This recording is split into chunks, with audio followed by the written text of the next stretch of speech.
आज की इस वीडियो में हम उन सबसे आसान और सबसे जोरदार तरीकों के बारे में बात करेंगे जिनसे आप अपने घर पर रहकर बिना किसी दवा के अपना पेट साफ कर सकते हैं। इसके बाद हम आपको भोजन के 3 नियमों के बारे में बताएंगे, इसीलिए बिना स्किप किए वीडियो को पूरा देखें। किसी गांव में जुगनू नाम का एक व्यक्ति रहता था।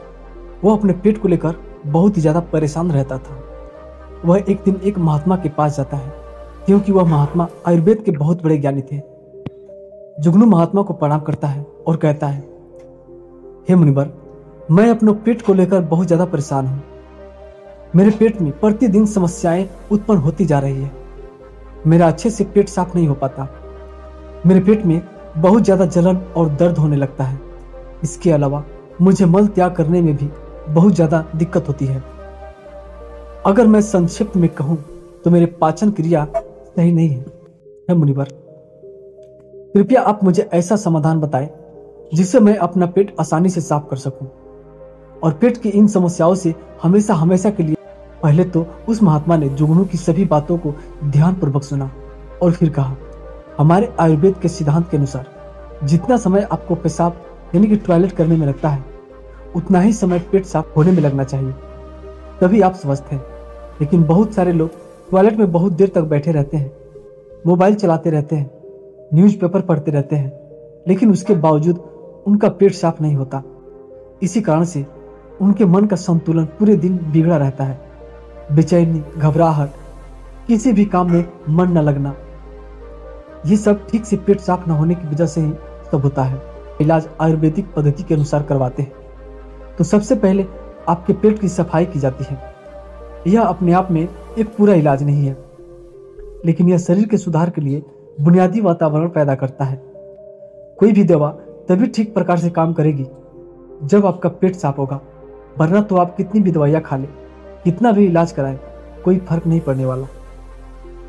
शरीर हमें संकेत भेजता रहता है कि हमारा पेट ठीक नहीं हो पा रहा। जैसे कि पसीने में दुर्गंध या मुंह में दुर्गंध, अगर वहां से दुर्गंध आ रही है तो हमें समझ जाना चाहिए कि हमारा पेट ठीक ढंग से साफ नहीं हो पा रहा और हमें इसका हल ढूंढना चाहिए। ठीक से नींद न आना, मानसिक समस्याएं, ये सारी चीजें पेट साफ न होने के कारण ही पैदा होती है। फिर जुगनू ने कहा कि हे महात्मा, हमें अपना पेट साफ कैसे करना है। महात्मा ने कहा, आज मैं आपको पेट साफ करने के लिए कुछ प्रभावी आयुर्वेदिक जड़ी बूटियों और तरीकों के बारे में बताऊंगा। ये जड़ी बूटियां आपको कब्ज से भी बिल्कुल छुटकारा दिलाएगी। महात्मा की इन बातों को सुनकर जुगनू बहुत ज्यादा उत्साहित हुआ और कहता है, हे महात्मा, कृपया आप मुझे उन सभी तरीकों के बारे में बताएं जिससे मैं अपना पेट हमेशा के लिए स्वस्थ और साफ रखूं। पेट साफ करने के आयुर्वेदिक तरीके हैं, जिसमें पहला तरीका, सबसे पहले हमें यह जानना बहुत जरूरी है कि आज के समय में हमारी दिनचर्या और हमारा खान पान पूरी तरह से बदल चुका है और उसी बदलाव की वजह से हमारे शरीर में नाना प्रकार की बीमारियां पैदा होती हैं और हमारा पेट भी ठीक ढंग से साफ नहीं हो पाता। उदाहरण के लिए, आज के समय में ज्यादातर लोग फ्रिज का पानी पीते हैं, जो कि बहुत ठंडा होता है, और जितना ठंडा पानी आप पिएंगे, आपके पेट में जमा गंदगी उतनी ही सख्त होती जाएगी और इसी कारण से कब्ज जैसी समस्या पैदा होती है। अगर आप पानी को गर्म करके गुनगुना करके पिए तो पेट की गड़बड़ी बड़ी आसानी से बाहर हो जाएगी। सुबह उठते ही 2 गिलास गुनगुना पानी के आराम से घूट घूट करके पिए। कुछ लोगों को लग रहा होगा कि घूट घूट कर पानी पीने में बहुत समय लगेगा, लेकिन अगर यहाँ पर समय नहीं लगाएंगे तो टॉयलेट में जरूर समय लगेगा। ये सबसे आसान और घरेलू नुस्खा है जो सब लोग अपना सकते हैं। बस संयम और नियम की जरूरत होती है। ठीक तरह से पानी पीना आपकी बहुत सारी बीमारियों को जड़ से खत्म कर सकता है। जितना हो सके दिन में ज्यादा से ज्यादा पानी पिए, लेकिन याद रहे, ठंडा पानी पीने की बजाय गर्म करके एक गुनगुना पानी पिए। आजकल बाजार में ऐसी बोतलें भी आती हैं जिनमें आप जैसा पानी डालेंगे पानी वैसा ही रहेगा। तो आप ऐसी बोतल ले सकते हैं और पानी गर्म करके उस बोतल में डाल सकते हैं, और जब भी आपको जरूरत पड़े आप दिन में उस पानी को भी पी सकते हैं। लेकिन पानी के संबंध में एक बात जरूर याद रखना, खाना खाते ही पानी नहीं पीना चाहिए। इससे आपकी पाचन क्रिया बाधित होती है। हमारे पेट में जठर अग्नि होती है, वो खाना खाने को पचाने का काम करती है। और जब हम खाना खाने के बाद झट से पानी पी लेते हैं तो जठर अग्नि शांत हो जाती है और हमारा खाना ठीक से नहीं पचा पाती। खाना खाने के तकरीबन आधे से पौने घंटे बाद ही पानी पीना चाहिए। यह भी पता होना चाहिए कि पानी को किस तरह से पिए। एक तो खड़े होकर पानी ना पिए। खड़े होकर पानी पीने से घुटनों में और जोड़ों में दर्द होती है। पानी को बैठकर घुट घुट कर ही पीना चाहिए। दूसरा तरीका, इसके बाद महात्मा ने बताया कि खाना खाने के बीच में कम से कम 4 घंटे का अंतर होना चाहिए, जिससे कि जो खाना हमने खाया वो ठीक से हजम हो सके, उसका पाचन ठीक से हो सके। जब हमारा शरीर पाचन की क्रिया कर रहा होता है तब शरीर के बाकी क्रिया धीमी रफ्तार पर चलने लगती है।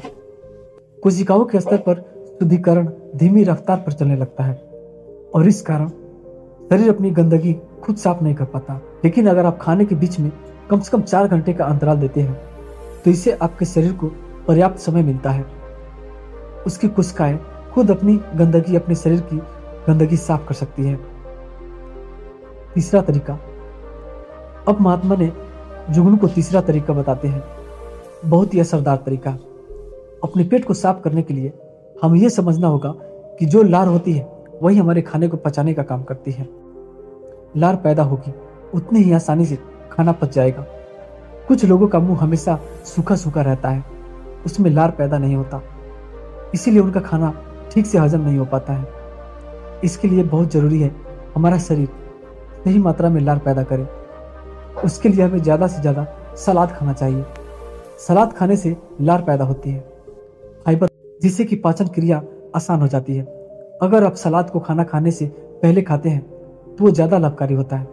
उससे आपकी भूख बढ़ती है और आपके शरीर में लार पैदा शुरू हो जाता है। चौथा तरीका, इसके बाद महात्मा ने जुगनू को चौथा तरीका बताते हैं।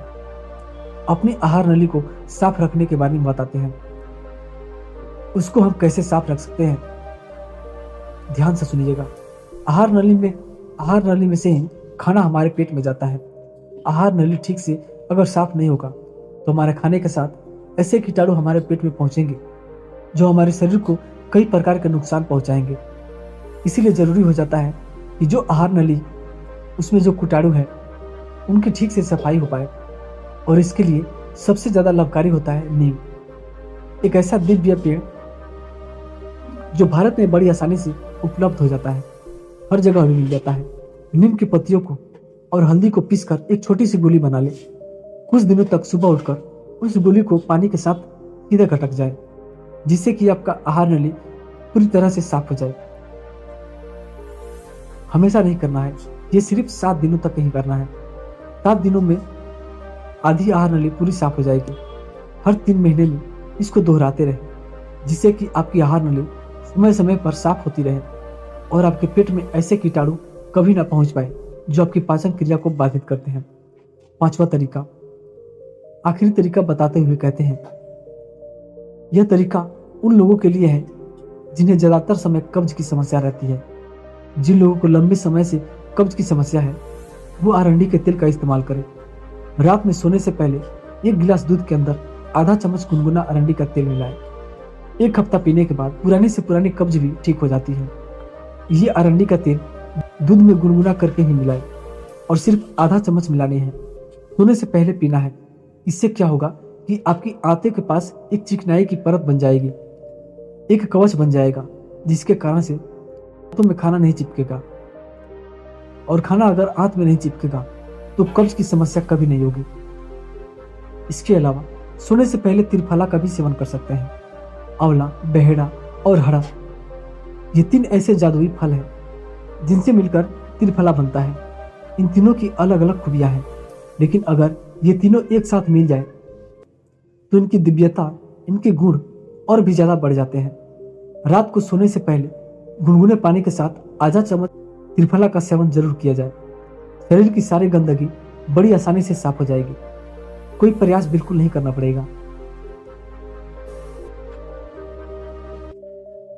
पेट साफ करने के बाद महात्मा बुद्ध ने जुगनू को कहा, अब मैं आपको उन 3 नियमों के बारे में बताने जा रहा हूं जिसे अपनाने पर पेट से संबंधित कोई भी बीमारी कभी नहीं होगी, क्योंकि पेट में होने वाली बीमारियां हमारे खान पान पर निर्भर करती है।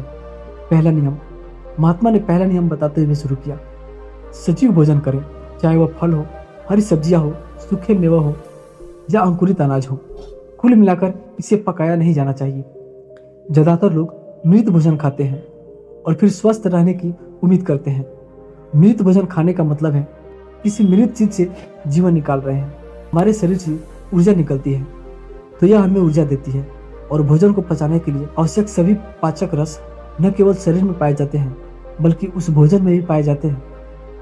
लेकिन जब हम उस भोजन को पकाते हैं बहुत से पाचक रस नष्ट हो जाते हैं और जब हम बिना पाचक रसों के खाना खाते हैं तो हमारे शरीर को उन सभी पाचक रसों को दोबारा बनाना पड़ता है जो नष्ट हो गए हैं। लेकिन किसी व्यक्ति का पाचन तंत्र कितना भी अच्छा क्यों ना हो, वह उन सभी पाचक रसों को दोबारा नहीं बना सकता जो नष्ट हो गए हैं। दूसरा नियम। जुगनी ने पूछा, महात्मा दूसरा नियम क्या है? महात्मा ने कहा, दूसरा नियम शुद्ध शाकाहारी भोजन खाएं, यानी जो भोजन पेड़ों से मिलता है, जानवरों से नहीं। मांस, मछली, अंडा न खाएं, बिल्कुल न खाएं। प्रकृति ने हमारे शरीर को जानवरों को खाने के लिए बिल्कुल नहीं बनाया। तीसरा नियम बताते हैं कि बासी भोजन या लंबे समय तक रखा हुआ भोजन बिल्कुल नहीं करना चाहिए। 17वें अध्याय के 10वें श्लोक में भगवान श्री कृष्ण कहते हैं कि जो भोजन पकाया जाता है उसे पकाने के 3 घंटे भीतर ही खा लेना चाहिए। तो दोस्तों, यदि आप भी इन 3 नियमों का पालन करेंगे तो आपकी भी बीमारी ठीक हो जाएगी और आप बिल्कुल स्वस्थ हो जाओगे। ऐसी कहानी बनाने का सिर्फ एकमात्र मकसद था कि इंसान अपना इलाज खुद कर सके।